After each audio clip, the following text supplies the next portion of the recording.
So once again, we have Melissa here today, and she is with the FAA Air Traffic Control Manager at the Hillsborough Airport.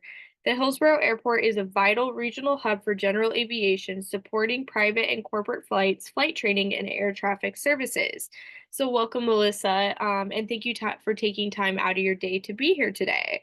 Please tell us a little bit about your professional background and your journey into the field of air traffic control. Thanks for having me. I started air traffic control right after high school. I joined the military. I was in the Air Force. And so by the time I was 19 years old, I was actively controlling airplanes. And I remember my first location where I was working was in Mountain Home, Idaho. And for any of you who know about airplanes at the time, Mountain Home, the airplanes that were based there were F-15s and F-16. So it was a fighter base. So I remember being in the tower at 19 years old, and I felt like I was a character in a Top Gun movie, and it almost didn't feel real to me because I was like, oh my gosh, this is insane that I'm doing this. So it was pretty incredible to start out that way. And so I was Air Force at Mountain Home, and then I went to McChord Air Force Base in Washington. I did 4 years in the Air Force. After the Air Force, I was applying to the FAA for that's kind of like the big time air traffic control when you work for the FAA because they run the national airspace in the United States. So I was trying to get into the FAA, and Air Force or military time is a great segue into the career field for FAA. It took a little while for me to get hired, not too long, but in the meantime, I wasn't quite sure what I should do. So career wise, I found out at SeaTac Airport, we have the big control tower that you see, but also at the airport on top of the terminal building where all the passengers hang out, the old air traffic control tower that got um, ruined during the 2001 Nisqually quake. They fixed it up and now they use it as the ramp tower. And so there's controllers there that just operate and control the planes moving around on the ramp area. And so I did that for about 6 months until I got hired by the FAA. And then with the FAA, I was up at Seattle Center, which is located in Auburn, Washington. I was there for 15 years, and that is radar controlling, which I don't know if we'll maybe get into that later, the kind of the differences of the different types of air traffic control. I did radar controlling there, and then just came down to Hillsborough a little over a year ago, where I've been at Hillsborough Tower as the air traffic manager. Wonderful, thank you. Can you please explain what air traffic control does and why it is essential for aviation safety? There's okay, so this is a great segue into the different versions of air traffic. So the tower environment, in fact, Jessica, do you want to, I know earlier we were talking about the slides. Do you want to show that slide of Hillsborough Tower? Just in case any of you on this haven't seen Hillsborough Tower, it is very old. It was built in the 60s. And I'll also tell you we're getting a new tower. So that's kind of exciting. It's probably not going to be able to be used until 2030, but we're working on getting a new tower. So this that last slide, that's Hillsborough Tower. And tower controlling is probably what most people are familiar with air traffic control if they know of the career field. And tower controllers work the traffic pattern that is right within about 5 miles of the airport and clear them to land, clear planes for takeoff, taxi them on the different taxiways. Um, just and some a lot of planes too, maybe not everyone knows this, they don't just come in and always land. They want to practice and get better at landing and doing approaches, so they'll just keep flying around and around so the controllers are busy making sure that all the planes flying around are separated from each other and know where all the other planes are at. So that's kind of the broad version of what a tower controller is. And then if you go to the next slide, Jessica, this is a picture of a Tracon. And so, I'm sorry, slide, there we go. This is a Tracon. And so this is radar controlling. And I explain radar controlling kind of as a video game because you're sitting in front of a computer and they don't look like airplanes. They're just little kind of dots and you have to keep them from getting too close to each other. You're talking to the pilot. So it's kind of like a video game, but you cannot lose. You don't get extra lives. So you gotta be really good at it. And so you sit in a dimly lit room and you're at a computer screen and there's other controllers that sit right next to you. And the Tracon, they line airplanes up to land. So these big airports that have a Tracon, they make sure all the planes are lined up on their approaches, and then when they depart, they get them all out and spaced appropriately. And then even bigger than the Tracon is something called a center, which, like I said, I was at the Seattle Center originally in the FAA. Seattle Center, I'll use that as an example. The airspace for Seattle Center is massive. It goes out over the Pacific Ocean, up to Vancouver, Canada, out to the east. It even clips parts of Idaho and Montana, and then all the way down into parts of Northern California. So it's a massive chunk of airspace, and it's broken up into 4 different areas. And so the area that I was at there was the Seattle area. And so at the center, what we would do is we'd have all these planes flying in from California and the East Coast and coming in from over the ocean from Asia. And we would take this clump of planes and then we line them up into basically 4 steady lines. And then we take those planes and we give them to the Tracon, who then takes that mash of 4 lines and then puts it into 1 line for the airport. So we all kind of work together in our different avenues. And then from the Tracon, then the plane goes to the tower clears them to land. So we all work together from different facilities to get our job done.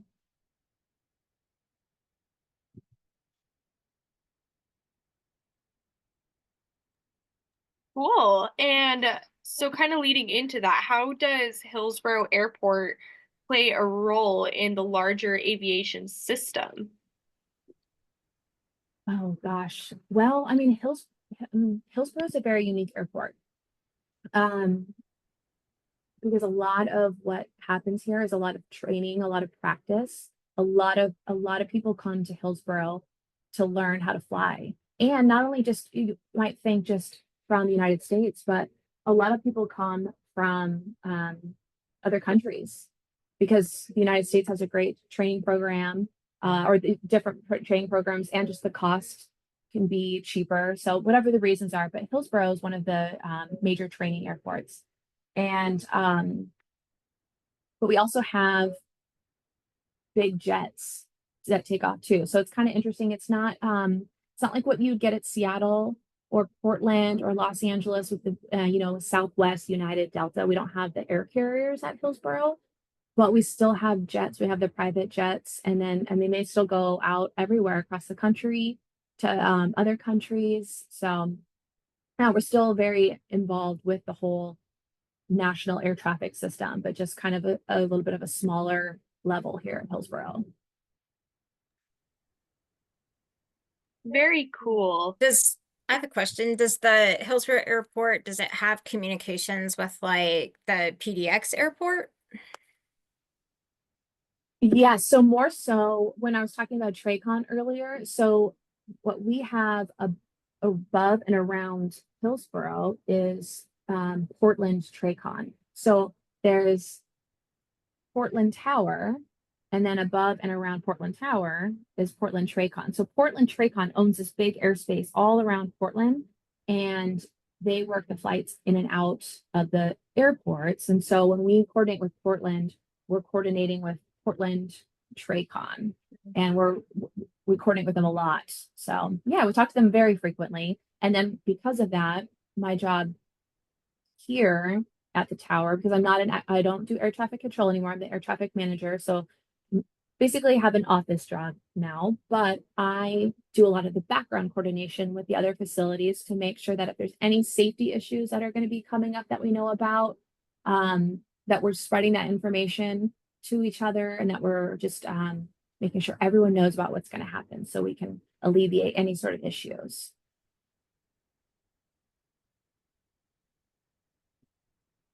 And so can you tell more about like what that communication looks like between you and the pilots and the planes that are taking off and landing there at the airport?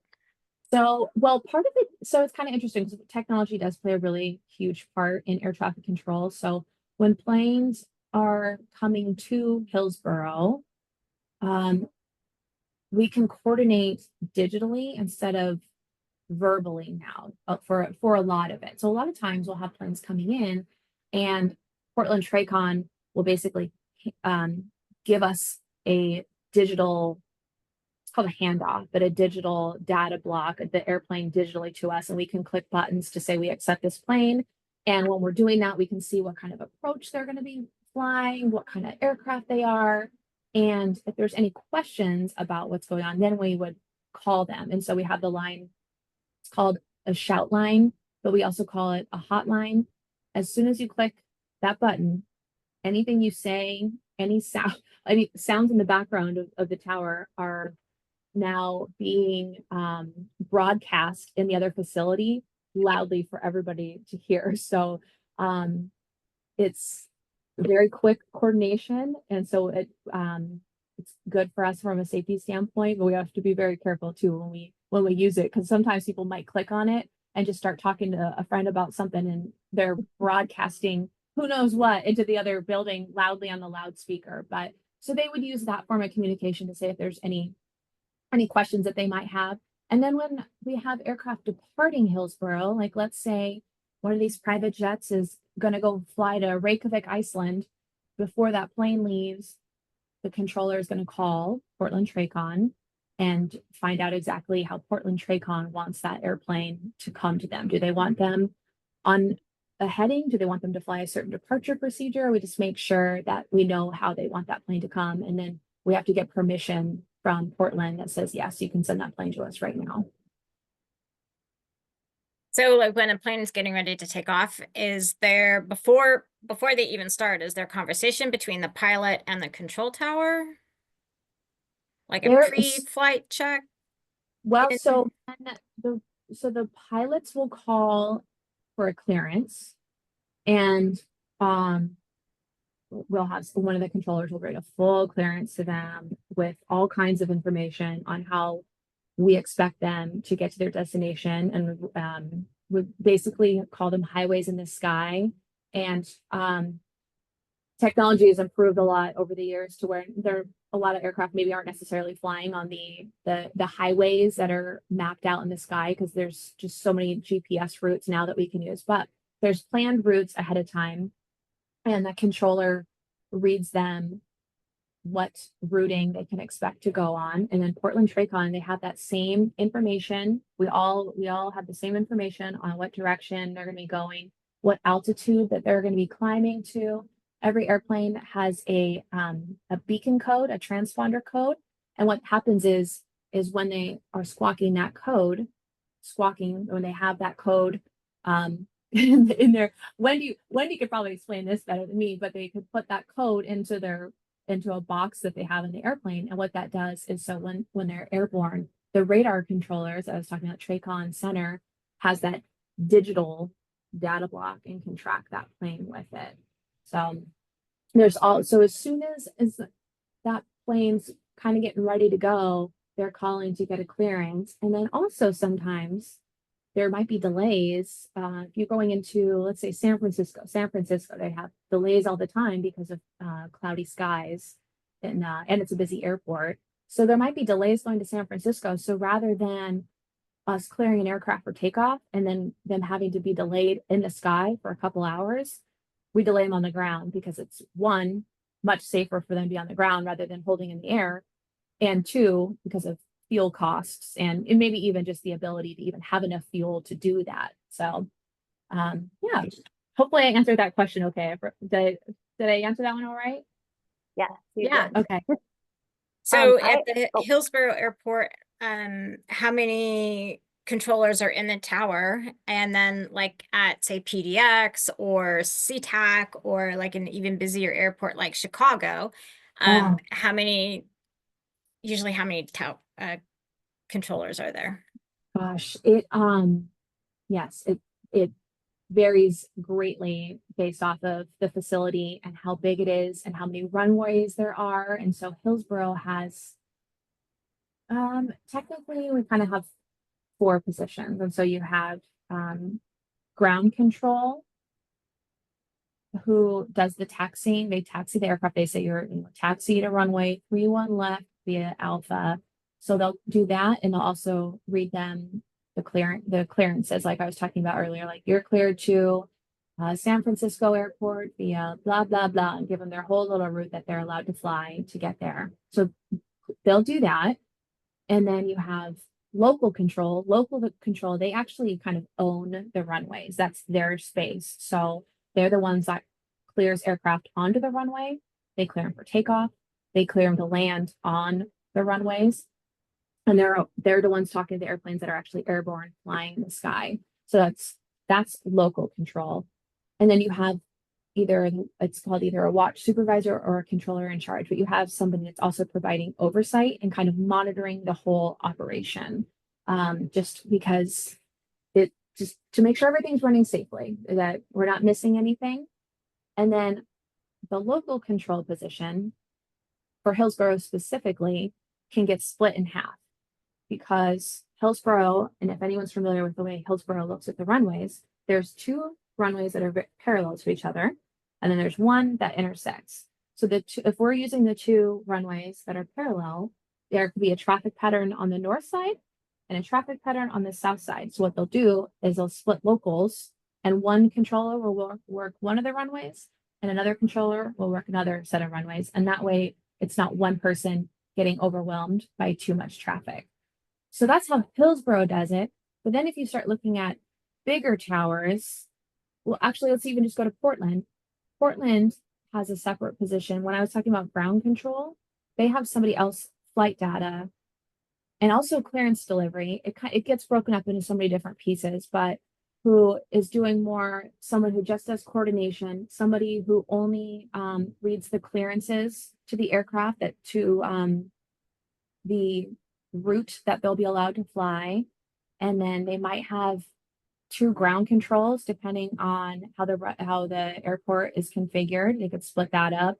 And then also the local controls, like I was talking about, not only can those get split, but there's also a local assist where they'll have somebody that is helping one person work multiple planes, where they kind of are an extra set of eyes watching to make sure that that person's not missing anything. And also listening too, because a lot of air traffic control and aviation in general is making sure that when something is spoken, that the person that says it back to you is saying it correctly. You always have to listen and make sure that it's being spoken correctly. And so we have extra people to make sure that that's happening. And that's just kind of here. If you're talking Chicago, Denver, these bigger towers, multiple positions. There's going to be a lot of people up there, and there's always going to be somebody who's monitoring the whole thing to make sure that it's running as safely as possible. I actually have a question about, since you were talking about talking to pilots in the air, what do you guys do at Hillsborough, and what is the larger procedure for when somebody loses their radio communication? So they're either flying with you on an instrument code, so you're controlling them, or even if they can see, if they're flying visual and they can see outside, but they need to come in to land, how does the tower handle that? So the tower has what are called light guns. And so it's this big, huge, gun may not necessarily be the right term for it, even though that's what it's called, but it has this huge light, and you hold it, and it technically has a trigger, but the trigger illuminates the light gun. And so what you do is it has a little hole, and you can look at it, so you can make sure you're aiming it at the airplane. And so that way you can communicate with the airplane. So there's different colors, and you can flash, you can do a steady light, you can do a flashing light, and the lights mean different things. So if you're unable to communicate with the pilot, and this does happen, is sometimes the communication on the airplane quits, and right away the controller will pull down the light gun. There's some that are attached to the roof and they come down, and there's another one that's on the counter, and they'll flash the light gun to the airplane. And then based off of what the controller is sending out with their light message, the pilot will know what to do. So yeah, light guns. Extremely high technology, but exactly, really useful. Yes. Yeah, I was gonna say that's really cool. I did not know that was even a thing, so that's really cool. Yeah, that was a good question, Wendy, because I forget that that's such a kind of a weird, funny thing that people wouldn't think of, but that's what we have. Yep. Cool. So can you kind of describe for us what a typical day or work looks like for you? Whether that's like your want to look at like your whole day or like a week and what, the average. What does it look like start to finish for you? Well, how about this? I'll start with what it's like for an air traffic controller, because up until a little over a year ago, I was an air traffic controller and now I'm a manager. So it is quite different for me than what it was as air traffic control. But what I would do is come to work, and the first thing you do is there's a little checklist for briefing items. So you have to make sure you get information on the weather and any sort of information that's important that will impact what sort of what could impact the operation that day. So you get a little self brief that you do on your own, and then we kind of have rotations on what controller's up for a break, who gets to go here. And so when you go to give that controller a break, when you plug in, we have little headsets with little headphone jacks, and you plug in, and that controller gives you a briefing. And now that briefing is recorded always, and there's a checklist on every single thing that's expected to be discussed, because we want to make sure that we don't miss anything important.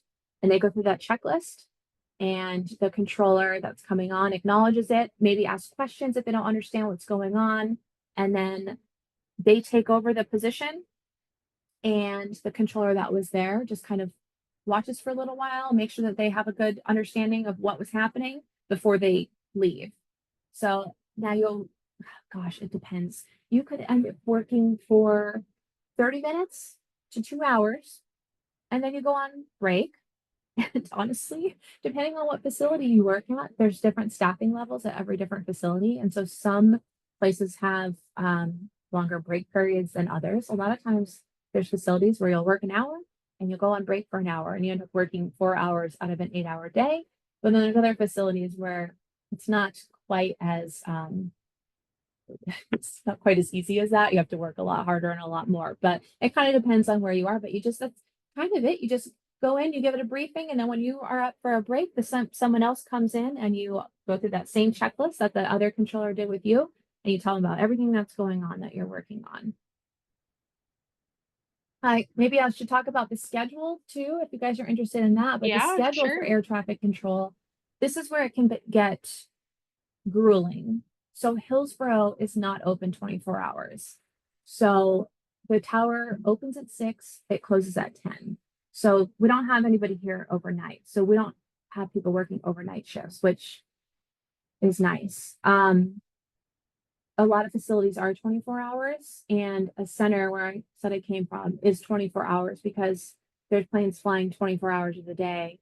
And those shifts, what normally the rotation would look like is you would work 2 evening shifts. And for an example, that would be 2 p.m. to 10 p.m. or 1 to 9 maybe.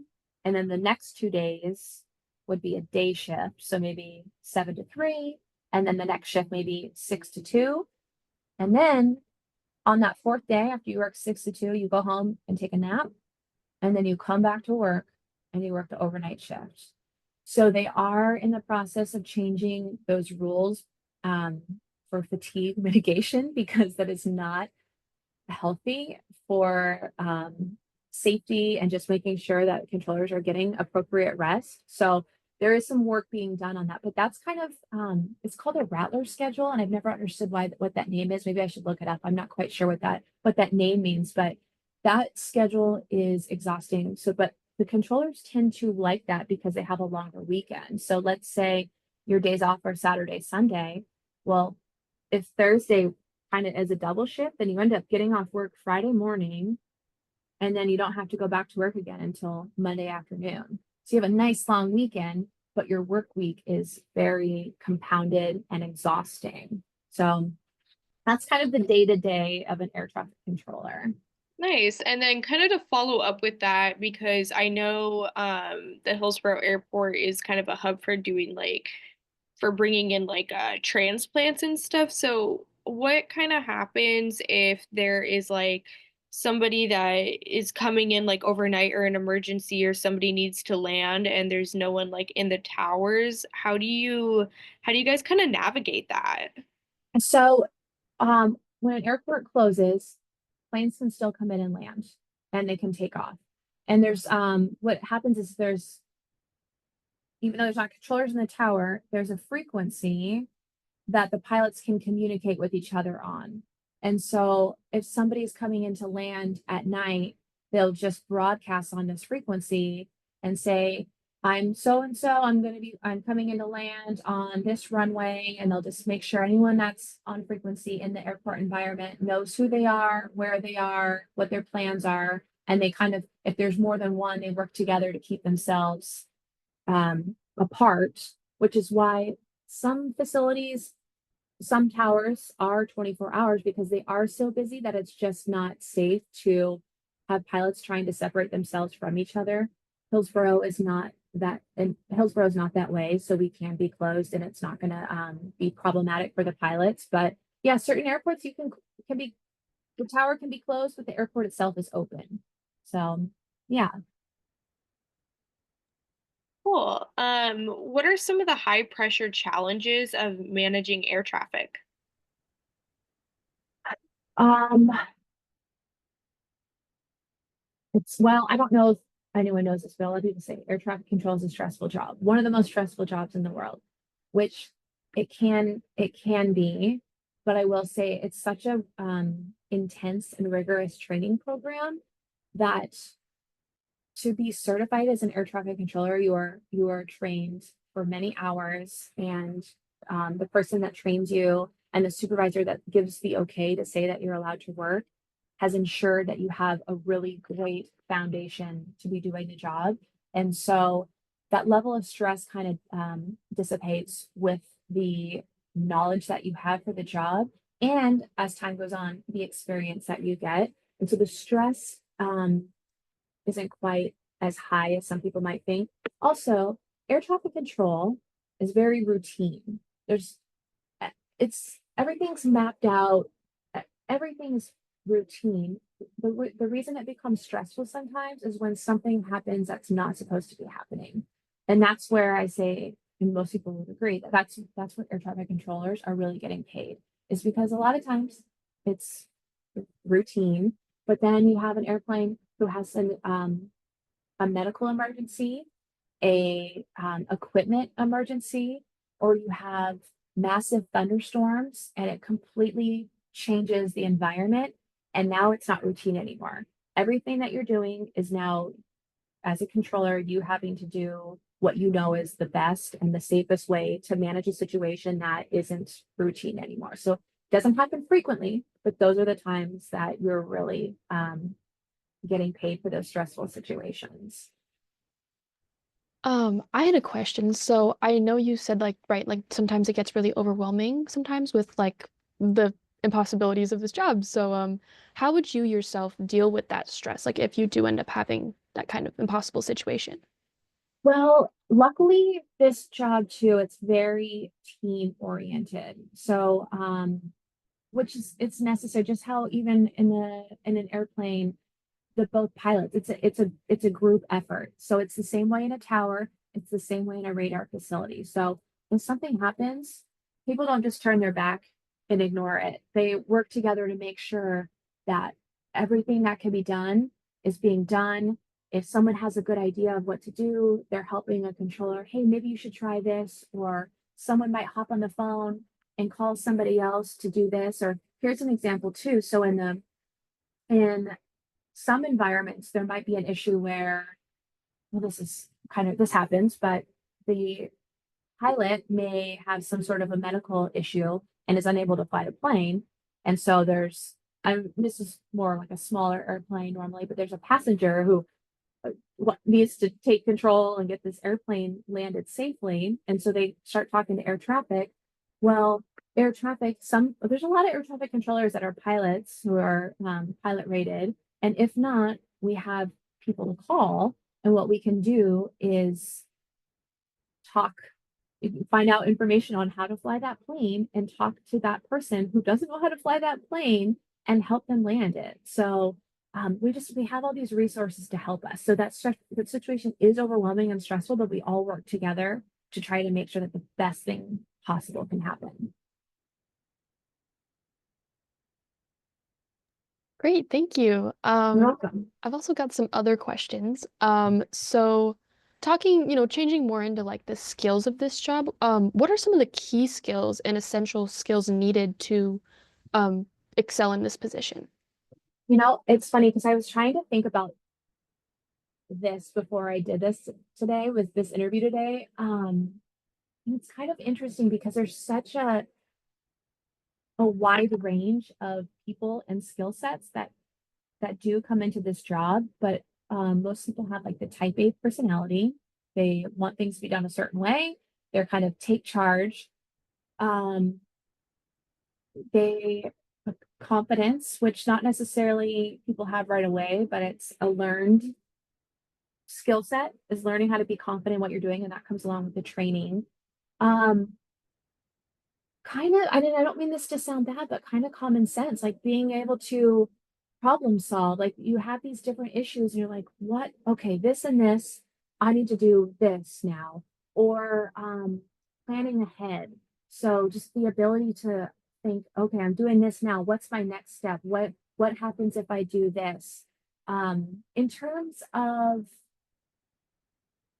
I'm trying to think, like it's we don't do a lot of math anymore. There's kind of basic math, but we have computer programs that kind of are able to do most of it for us. So it's you have to memorize a lot of information, and that can be challenging. But once you start learning, after you memorize that information, once you start learning on how it's applied to the job, it makes it so much easier. It makes so much more sense. You understand why you're memorizing all these numbers and all these things. So it's really about it's like the hard work, being dedicated to learning it. And once you know all the information and you learn how to do it, it's kind of smooth sailing after that, except for those times I told you about where it's a little bit stressful, but you have a group of people helping you. Great, thank you so much. And Mhm. also kind of leaning more towards like the education of this job. What kind of education and training is required to become an air traffic controller? So there's so many different pathways into this job. And so um I'll share my story because it's kind of unique to the career field. But um I was really fortunate, and my parents told me they'd pay for college if I went to a junior college for 2 years before switching to like a bigger college. But I didn't really want to go to college after high school. I just never really had that drive at that point. I wasn't sure what I wanted to do.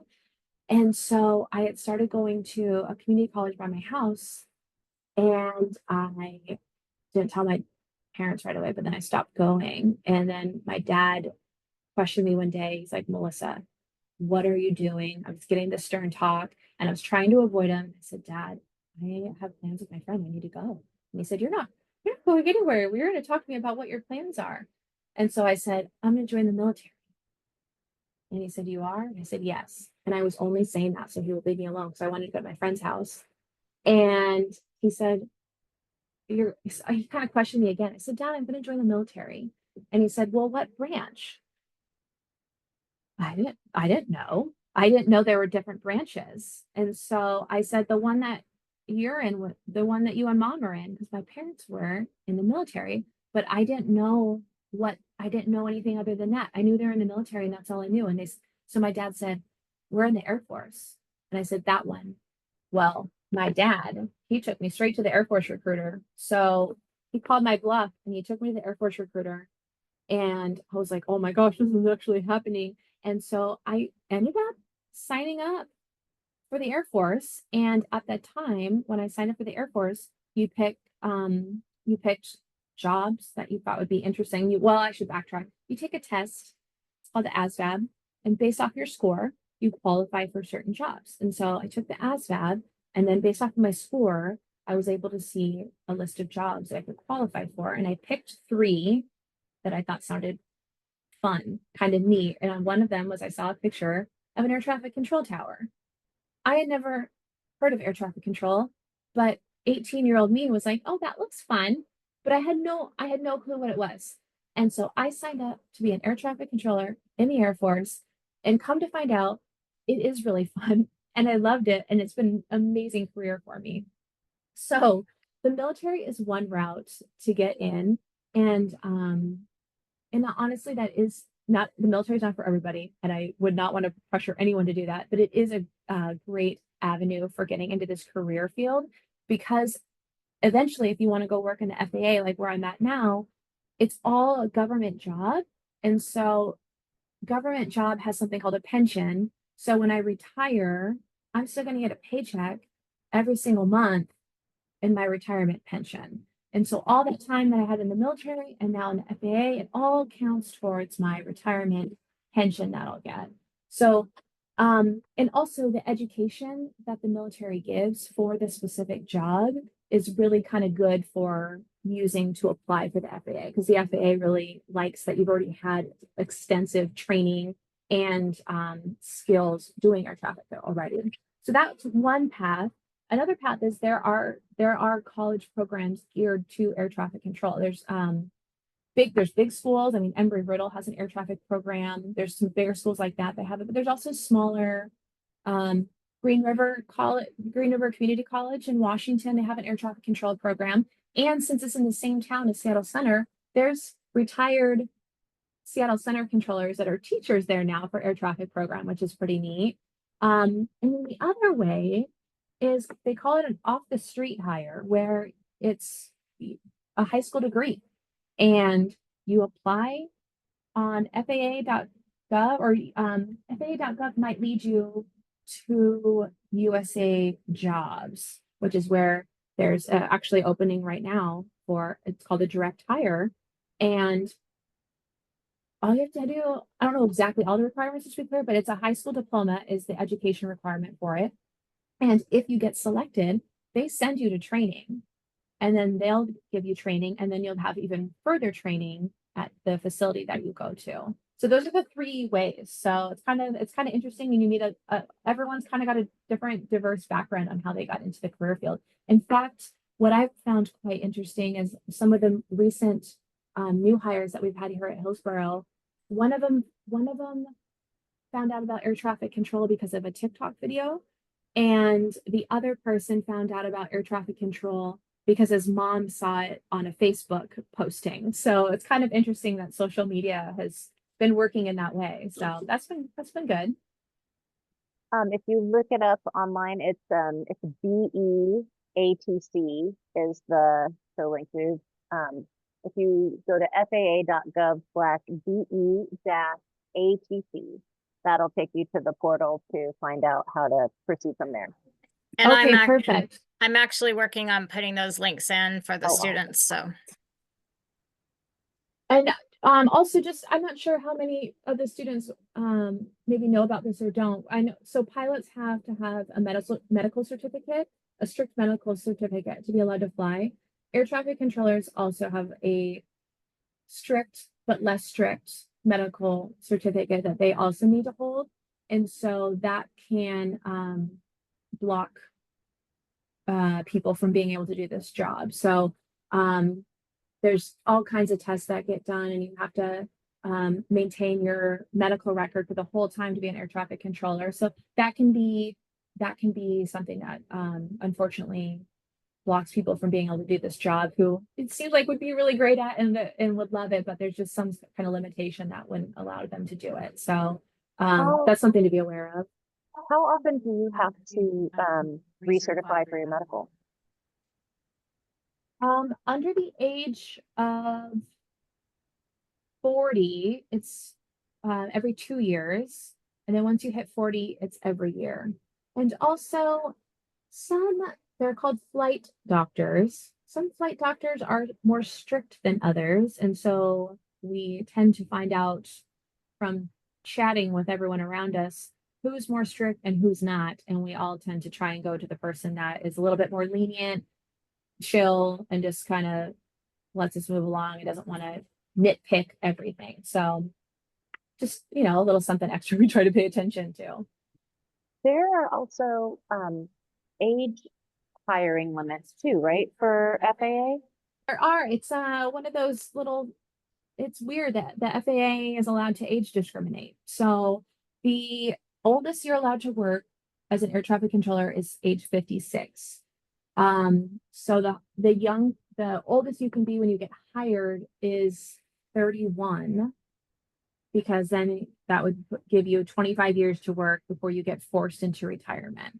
So yeah, if you're older than 31, you're not going to be able to get hired by the FAA. There's kind of some little caveats, which I don't need to get into all those details because they'll probably bore you. And none of you are close to 31, so you don't have to worry about it yet. But yeah, 31 is the cutoff, and you can't work past 56, which that sounds great to me. I love that. So pilots are 65, air traffic controllers 56. And I will say, having worked with many controllers who worked up to the age of 56, I noticed that the skill set does start to deteriorate a little bit with age. So, and it definitely varies per person, but there's a reason that it's there. So it's for everyone's benefit. There are also, is it true that there are also ways that you can continue controlling, like at contract towers, so that towers that aren't, they still work under FAA rules, but they're not necessarily FAA as the employer, like Aurora Tower is a contract Yes. tower, right? Yes, so the contract towers do have different rules. So what there are retired FAA controllers who go work at contract towers if they still want to work, and then they get their FAA pension, and then they also get paid to be an air traffic controller again. So they're getting double paychecks by doing that. Also, when I was mentioning earlier about how I worked up at the ramp tower at SeaTac, that is also a run by a company that also runs some of the contract towers. It's called RVA.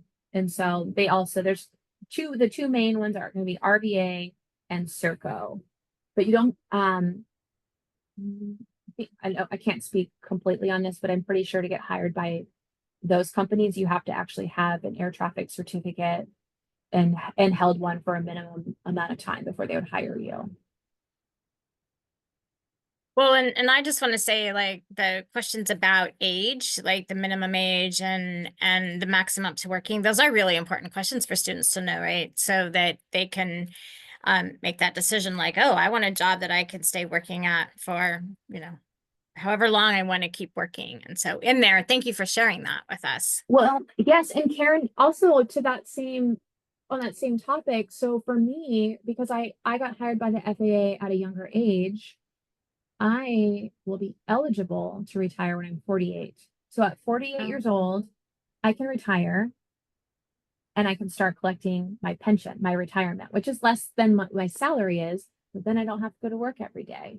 So there's a benefit to it as well, as I don't have to keep working. So I'm excited about that. My plan is to maybe work till I'm 50, but yeah, it's nice to have that option, because I know plenty of people that retired as soon as they were eligible and they were in their 40s, which is pretty incredible to be in your 40s and be able to retire. And if you want to go do something else, you still have plenty of time left to go do something completely different. What is the FAA Air Traffic Collegiate Training Institute? Do you know anything about that? Oh, okay, I want to make sure I'm speaking to this correctly. Are you referring to, this might be a CTI school, or are you referring to the FAA actual training facility that they send new controllers to? I think it's the school. And Okay, so is it in conjunction with a program in Oklahoma? okay, I can't speak to that very well, just to be honest with you, because Okay. my background is from the military and I went that route. Gotcha. I do know that they're called CTI programs. So there are, which is like the air traffic control schools that you can go to. So Okay. yes, but I am sorry, I don't have a great knowledge about that. Honestly, you probably have a better idea on the list of those than I do. But yeah, that's an avenue. But a lot of controllers go through the Oklahoma City training, right? That's kind of a centralized training for the FAA. Everybody has to. When yes, so for me, when I got hired, and since I was going to a center, a big radar facility, I went to Oklahoma for, gosh, it was 3 or 4 months, I think, that I was there for my initial training before I then went to Seattle Center, and then that training was 2.5 years from that point. So it's a long training program, and it varies by what facility or what kind of facility you're at. So Hillsboro, oh, I should also add too, if you're doing the off the street hire that I mentioned earlier, where you don't have the aviation background experience, your time in Oklahoma will be a bit longer because they're going to send you through another course. It's called Basics, where they're going to give you a little bit more of a basic understanding of the job before you go into the more extensive portion of training. And then, so the towers training is not as long as radar training would be. And then at the facility itself, it's probably like Hillsboro right now, we're at about a year average for the training program at Hillsboro.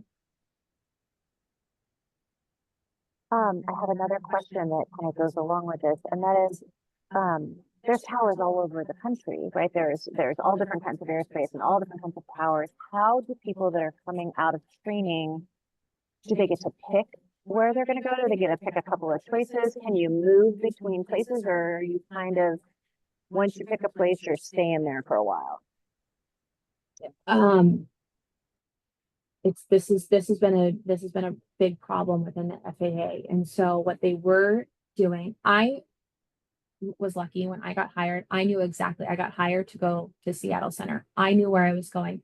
But after that, they are constantly changing the way their hiring program is. So how it is set right now, and I can speak for towers because I've been working with the new hires here at Hillsboro Tower, is what they're doing is when you go to the academy in Oklahoma and you graduate, based off of your score, there's a big, huge list of towers that are that they want throughout the whole country that you can choose from.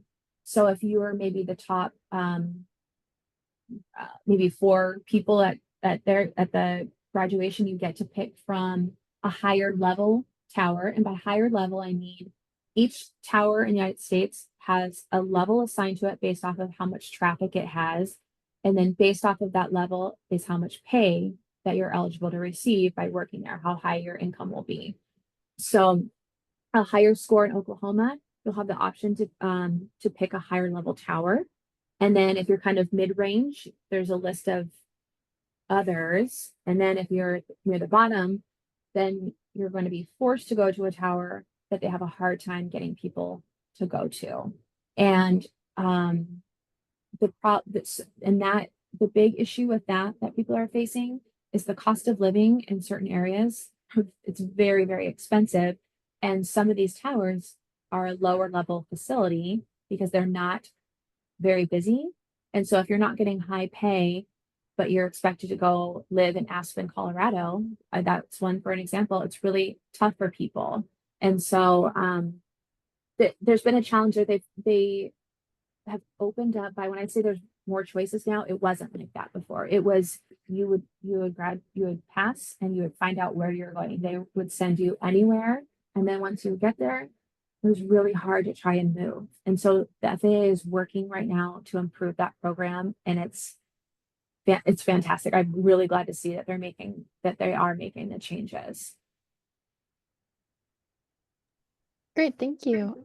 welcome. And then do you have any tips for students interested in pursuing air traffic control as a career? So,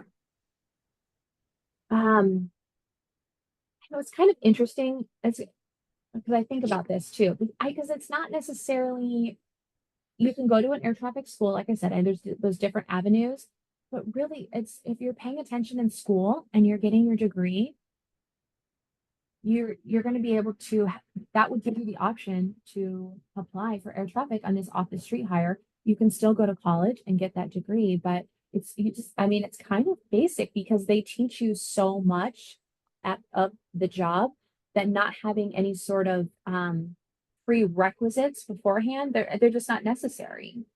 So just get your degree, and if you want to go to college for it, you can. And in the meantime, you can also apply and see if you can get hired. And then if you get hired early and you can start making great money at an early age and already start earning benefits, that's just a great opportunity for people. And then lastly, what do you think the future job outlook looks for air traffic control? There's very promising. It is so a little history on air traffic control. In the early 80s, I can't remember exactly what year, former President Ronald Reagan fired all the air traffic controllers because they went on strike, and he just fired them. And so they hired all new air traffic controllers. Well, earlier when I was talking about the mandatory retirement age, so what happened is you have all these people that got hired at the same time. Well, now they were all retiring at the same time. So it just created this complete imbalance of the career field, because normally you have people just constantly going in and out. It was all in and then all out. So when I was applying back in 2008 is when I got hired by the FAA. A lot of my instructors were the older group, and also kind of funny because they just kind of had to find people. There were nurses. One of my trainers had been a garbage man, and he got picked up to be an air traffic controller, and they trained him how to do air traffic control. But they're all now retired. And so now it's getting to the age where my group, we're getting older. So they're trying to sporadically have all these people get hired. So they're trying to hire, I think the number is 2,000 people a year. I think that's their goal. So they're really trying to get people in. We need air traffic controllers. It's luckily not one of those jobs that's going to go away with AI anytime soon, because they still need us using our brains and our eyes more than what computers can do for us. Even though computers have vastly improved safety, they still need human beings doing it. So it's a very, very promising career to try and get into. In fact, I heard a strange statistic, and I wish I could remember the number. And hopefully, well, I heard that there was a large number of people that were getting disqualified right off the bat for the job because they were failing their drug tests. And I found that to be interesting. And maybe they just didn't know that they probably should be partaking in that before applying for a job like this, because you cannot be doing anything like that in this job. And so it might have just been a not knowing situation, but that was unfortunately weeding a lot of candidates out. Weeding. Unintended. I was gonna say Yeah. weeding, a little pun there. So but yeah, the FAA is hiring. We need people. We want people. I have a question. So what is kind of, because I know you talked about like the pay being really good or Yes. livable in most states. What is kind of that salary range of like what you can kind of expect to see at the different levels of starting out? Starting out is low, and it's not easy to start out. So that's the case for everybody. It's a little rough at first. And well, and also, and I say low because it also depends on where you live, because obviously we know certain places are more expensive to live than others. But the average starting out rate range is about $44,000 a year, I think, is right around where it's at. But once you start getting certifications at your facility, your pay starts going up. So you automatically you have medical coverage, you have all your extra benefits that people need. You have those benefits with the FAA, and then your pay starts going up. So you're going to start out on a lower end, but your pay can, depending on what facility and how long you've been there, you can be making $200,000. So it kind of depends on where you go and how difficult or how busy the facility is that you're at. So, and then that doesn't include overtime. So some of these places, I'll use Oakland, California for an example. The center in Oakland, they're very short staffed. and the controllers there work 6-day work weeks a lot. So that's exhausting. It's grueling. That's not the healthiest way to be living because that's a lot of work. However, those controllers are making a lot of money in overtime right now. And some some of them are quite pleased about that. So that adds up. Wonderful. I I'm had going a, to, sorry, go ahead, Carrie. I had a question. How is AI impacting air traffic control and the future outlook on the need of, like you said, we need the actual eyes on it, but what's that impact? Well, so from I'll use like a tower perspective, and we don't have this technology here at Hillsborough, but some of the more major air carrier airports like Portland, Seattle, and the other bigger airports, they have like basically like a ground surveillance system for the runways that will alert the controllers if somebody enters a runway that they're not supposed to be on. And so the controllers are always scanning out the windows. That's just what we're supposed to do, but sometimes things happen. And so it's an extra level of safety. So there could be a little alert there that says, oh, something just went across that line that wasn't supposed to. And then now too, in the center environment where I was talking about the bigger airspace, there's a new program that just started a couple years ago called CPDLC. It's an acronym. I can't remember exactly what it stands for.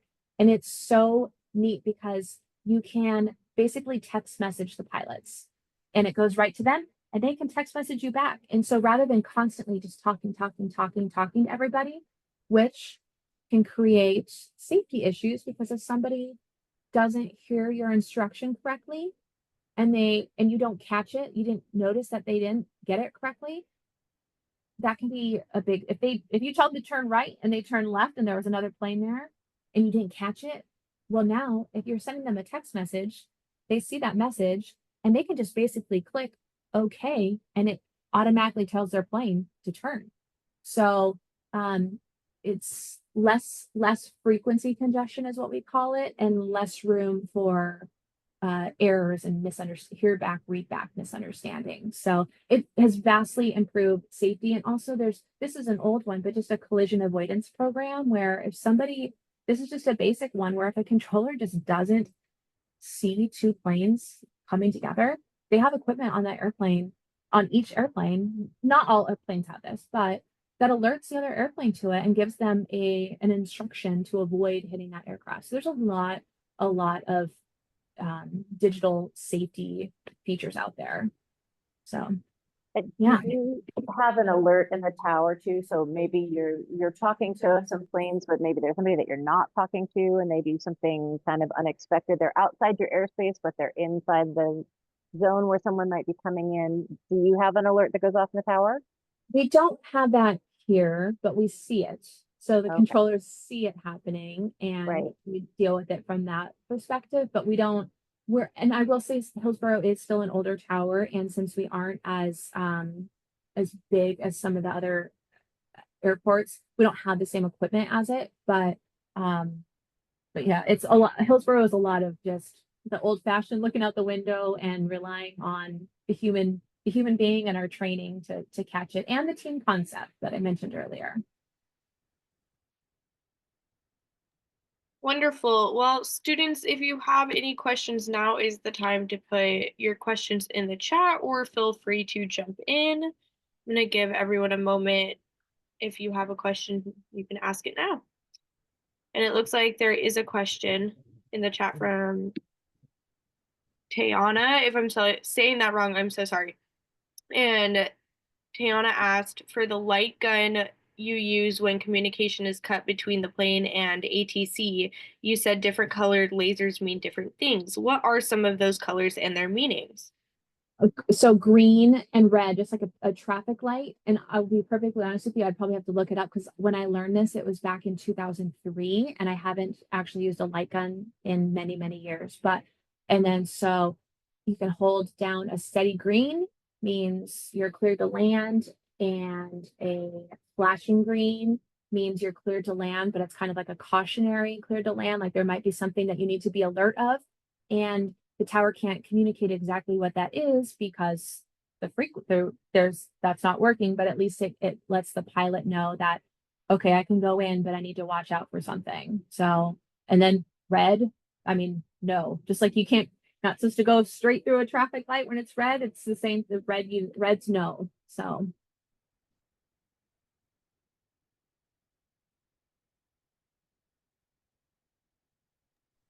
Cool. Are there any other last minute questions? If not, we will go ahead and wrap this up. Melissa, I want to say thank you so much for being here today and doing this. That was absolutely amazing. Yeah, you're welcome. Thanks for having me. I wish I would have learned about this when I was younger, because I think I would have really enjoyed that career. I know this, and this is great what you're putting on too, because a lot of people, since it is such a small career field, don't know about it. So it is a really neat job. Right. I wasn't aware that there's different areas and different types of air traffic control other than just sitting in the tower watching and kind of what the base of what people think it is, that there's like so much more to it. So that's really Yes. cool to learn. I mean, I know we're kind of going over, but like what is, you said like when the unexpected things happen in the tower outside of the routine, what would be your most wildest unexpected occurrence that you've experienced? Gosh, I have quite a few, but the big one that I always think of and the most memorable for me is when I was at Seattle Center and I was working airspace up by Vancouver, Canada, so in the northern Cascade Mountains. And I was pretty slow. I didn't have very many airplanes. It was kind of later in the day. It was a slow period. And out of the blue, a pilot who I hadn't already been speaking to, she called me up and she said, "Pan pan," which normally means there's some kind of issue going on. So a pan pan, it gets your attention. Somebody needs assistance. Something's happening. And so I hear pan pan, and then she changed it to mayday. Mayday means I'm going down. So I was like, oh my gosh, this is bad. So she's over the mountains, right? So what we have on the maps are there's airports like Hillsborough, but there's also small airports that are just little grass strips, a beach. There's kind of little airports all over. And so I pulled up, we have something called an emergency airport map. And I pulled it up. And so I saw where she was, and I saw that there was an airport right ahead of her, but she's in the mountains. And so I started telling her, the Stehekin Airport is at your 12 o'clock and 7 miles. And I was telling her about the airport, the length of it, what it was made out of, just so she knew. And she couldn't hear me. She couldn't hear me because she's going down in the mountains, and my radio communications weren't able to reach her. And so I had a plane that was going to Vancouver, Canada, who was above her. And so I had that pilot tell her all the information that I was trying to tell her. So she was able to hear about the runway, the airport, from the pilot above her. And she, come to find out, because we found out after the fact, there was a big mountain in front of her, and she kept hearing 12 o'clock, there's a runway straight ahead. So even though all she sees is a mountain, she kept going straight ahead. And just on the other side of that mountain, there was a grass strip for her. And so she had no engine power. She was able to get her plane to that grass strip in the middle of the nowhere into the northern Cascades, and we were able to get her help. But that's probably my craziest story that I've had. But there's a lot. I always say that I regret not having written these down throughout my career, and my husband too, because he flies for Southwest, and we have so many like just crazy wild stories. I'm like, we should have wrote these down and made a book out of it. But there's a lot of situations that most people would just never even imagine happening. Well, that's probably, when we talked about the high stressful, but that's also a very rewarding, because it ended up having a really good outcome. Yes. She yes, safely absolutely. landed. Yep. Yes, definitely. Yeah. Well, I think that was a great story to end on. Yes. Yep. It's Yeah. always good to end on a happy ending. Yeah. Well, I'm going to go ahead and share my screen right now. So students, here is your evaluation as soon as it loads. So here's the QR code that we kind of talked about in the beginning. It's your evaluation. This evaluation shows us that you were here today, that you participated actively, you were listening, and it also is a way for you to provide us feedback on how you thought today's event went and how we could improve in the future and any other little details you'd like to add with that. Failure to complete this evaluation means that you will not be awarded career credit for this event through your schools. So I'll leave that up there for a second so that you are able to get that information. And if for some reason you do not get this evaluation code, you can email Wendy and she will be able to provide it to you. You can also visit your college and career offices at your high schools, and they will be able to give you the evaluation QR codes as well. We have a couple upcoming events. We have the judicial systems, which is next week. And then in January, we have photography, game design, and financial services. If any of these sound interesting to you, or maybe you are looking to expand what you might possibly want to do in the future, you can register for any of these events through next week for which is judicial systems. And then for January, you can think about these and register for them as well. We hope to see you there. And that is the end of the presentation. Thank you. And Melissa, thank you so much for taking time out of your day and for doing this for us today. Thank you. You're welcome. Thanks for having me. It was really fun. That was wonderful. Thank you so much. Thank you. Thanks for having me. Thank you. Thank you.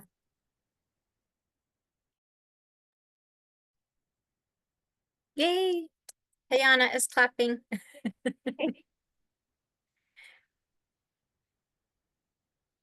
Wonderful.